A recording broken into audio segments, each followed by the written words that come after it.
Tour Striker Nation, Martin Chuck here, and thank you for buying the Tour Striker Impact Strap.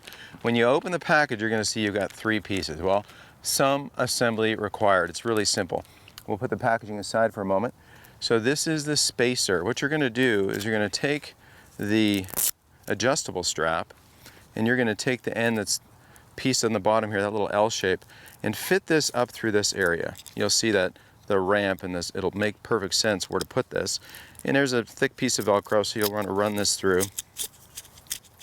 And that's the first step right there. Then the next step, you can see it reads Tour Striker vertically. Well, this little buckle is down. You want to keep it down. So from that position, go ahead and take this piece of Velcro and run it through that buckled area, and you're almost ready to use your Tour Striker Impact Strap. Then you can just fold this Velcro over on itself. And then now let's show you how to attach it to a club, because you are done with assembly and you won't have to do this ever again. So that is it right there. And it's either you can wear it on your left hand or your right hand for the lefty golfer.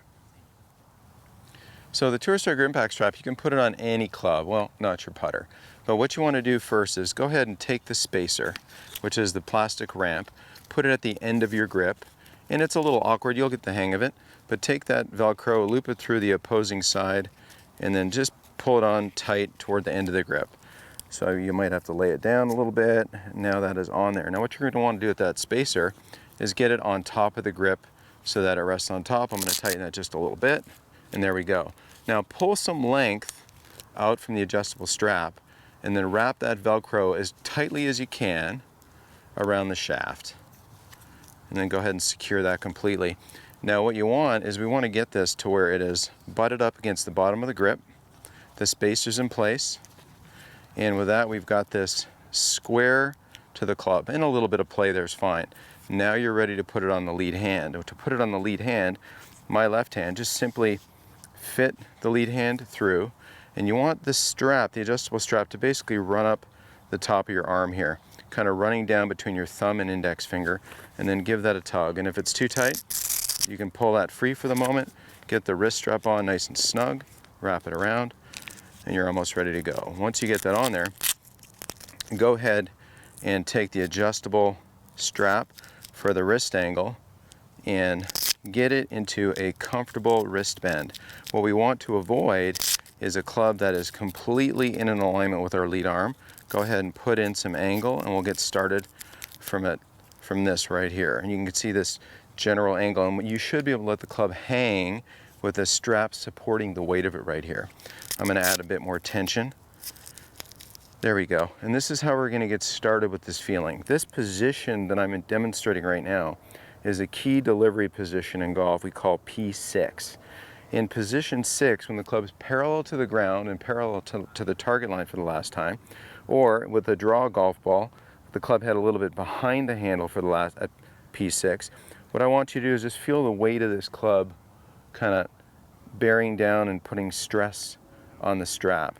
Because from here, we're not going to hit a golf ball yet. What you're going to learn is how to take this and let this unwind and go over to position P8 when the shaft is generally parallel to the ground for the last time. So we're going to do this again. Let the weight of the club stress the strap. We'll let the club head wave above the golf ball in a conjunction with our body rotation. To do this, you have to hold the club at the end of the grip. If we go down too far, you're taking stress out of the strap. We don't want that. Hold it at the end. Feel the weight of the club play into your hands, the stress of it, and then the sense of how it's going to unwind, rotate, and go over to position 8, where the club is parallel to the ground for the last time. And you'll notice it's parallel and well different than where it started on this position where we started back here at P6. So P6 impacts P7 and then P8. Now, when you have the feeling for this strap and this pressure in your hands, we want to make as many of these left arm swings as we can. Feel how you're rotating what we call in the golf machine terminology, this left arm flying wedge. Get a rhythm for that, because what most people do is they get too steep and then they have to basically deviate their thumb down all the way to get to the golf ball, and they'll have this sense of raising up. What the strap doesn't let you do, it doesn't let you do that. So the strap forces you or encourages you to rotate in your forward bend. So why not get started? Let's put a ball in a tee. Go ahead and put in a certain amount of hinge, and this will be different for everybody because everybody's different height. I wish I could have graduated this and said you have to be here, you have to be here. That's not the case.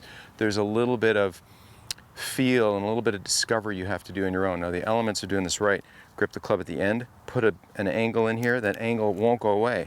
Now in the backswing, the club may hinge and you'll lose a little bit of tension on this, but we don't want it to get sloppy and lose too much. So keep some tension in here, feel that how the club's weight can get heavy toward the bottom as we unwind and collect the ball. Let's put a ball in a tee and start off with a short shot.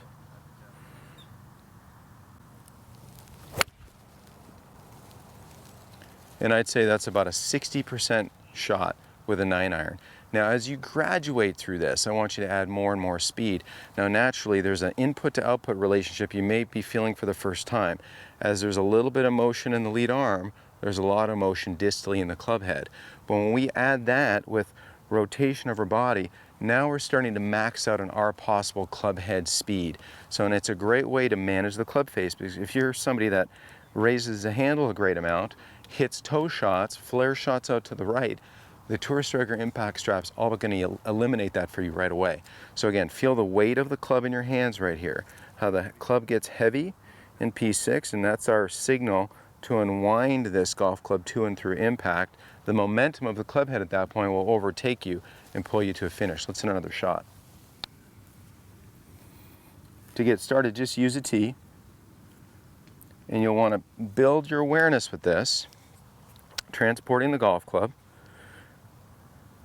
clubs off the ground, anticipating this sensation with rotation. Let's get the ball in the way of that swing. And there's a nice strike. So Tour Striker Nation, I want you to develop your skills with the Tour Striker impact strap. You know how to put it on. Use it on every club in the bag, obviously except the putter.